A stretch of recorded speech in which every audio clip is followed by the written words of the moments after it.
Okay, so I thought I'd do a quick summary at the end of the day. So the starter came out of the fridge on, well, alright, I did it earlier in the week, but you would normally bring your starter out of the fridge Thursday morning.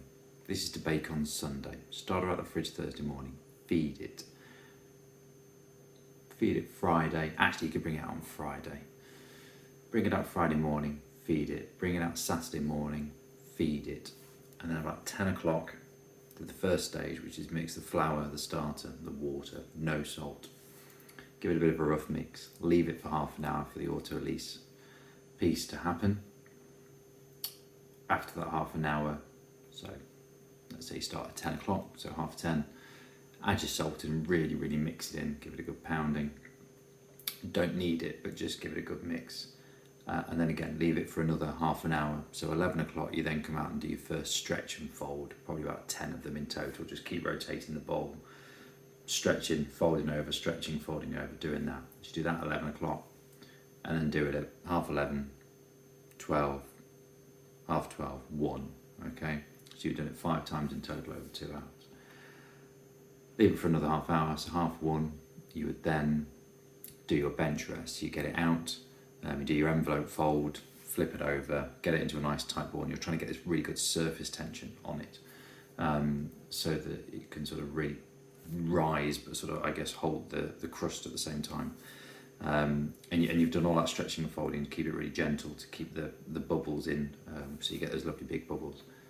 But yeah, so you've done that, so that's say 1:30, rest it on the bench for half an hour, and then at 2 o'clock, come and do another envelope fold and dump it into your bannetons. Stick them in the fridge. They're going to sit overnight, and I'm going to go up for 6 o'clock tomorrow morning, and the first one will go in the oven at 6:30. Now, I was waiting for a second banneton to come from Amazon, so that came later than I planned. So one of mine actually sat on the worktop until about 5:30. I stuck it in and put it into the fridge.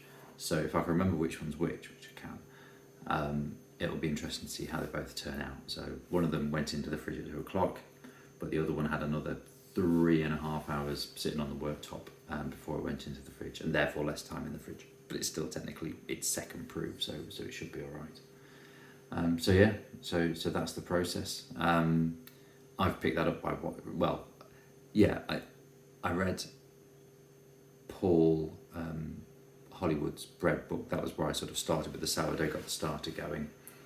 But then watched the chef show with John Favreau and Roy Choi, and sort of watched how he did it. And it's interesting because he explains all those bits but doesn't put the timings in and everything. So then I've been elsewhere on the internet sort of trying to find sort of how it all comes together, and that's what I think should happen. But this is I did it for the first time last week. The loaf was like really good, and this has been my second time, but I put myself under a bit of pressure because I was having to do the filming and so on.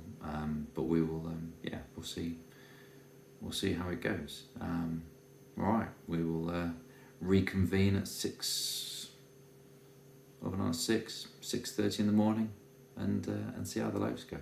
Cheers, good night.